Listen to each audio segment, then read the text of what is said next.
The special legislative session begins this Thursday morning at the state capitol. At issue, how to change up the state's spending in order to deal with the nearly $800 million budget shortfall following the passage of the federal budget in Washington just a few weeks ago.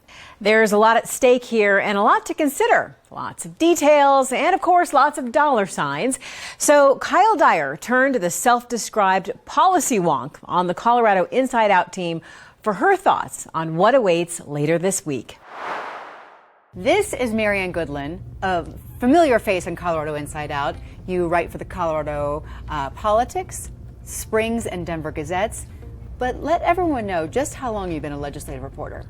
I started covering our legislature in 1998, so I am about to head into my 28th session. And you are the dean of the Capitol Press Corps, is that right? That's correct, and that's an honorific that just means I've been down there a really long time. Yeah, but you know the ins and outs. And going into this special session, what is your hunch? How do you think it's going to play out?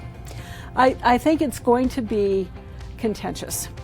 There is a lot of angst on both sides of the aisle. And the reason that they're doing this now, and this is something that you hear from Mark Ferrandino, who's the governor's budget director, it's less painful. I won't say it's easy, but it's less painful if you have to cut what amounts to almost $800 million out of a budget when you have 10 months to spread it out, versus the normal process, which is that they would wait until the legislature reconvenes in January, and you're spreading those cuts out over, say, 5 or 6 months. For every dollar that you need to save, if you wait until January or February, you have to cut $3 in order to make that work.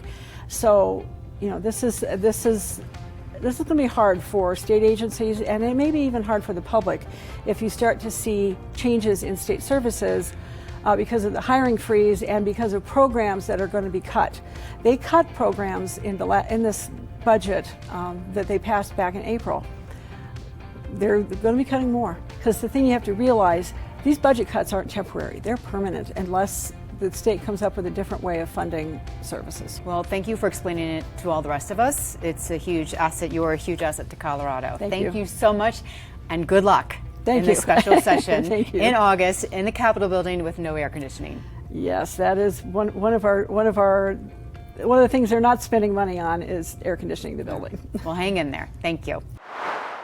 The CIO team is waiting to record the show so that we have the most up-to-date information for you on what happens during that special session this week. And so that means for those of you who like to listen to the podcast or watch the show on YouTube late on Thursdays, this week you'll have to wait until Friday afternoon. And then, of course, the show will air on PBS 12, as usual, on Friday night at 8.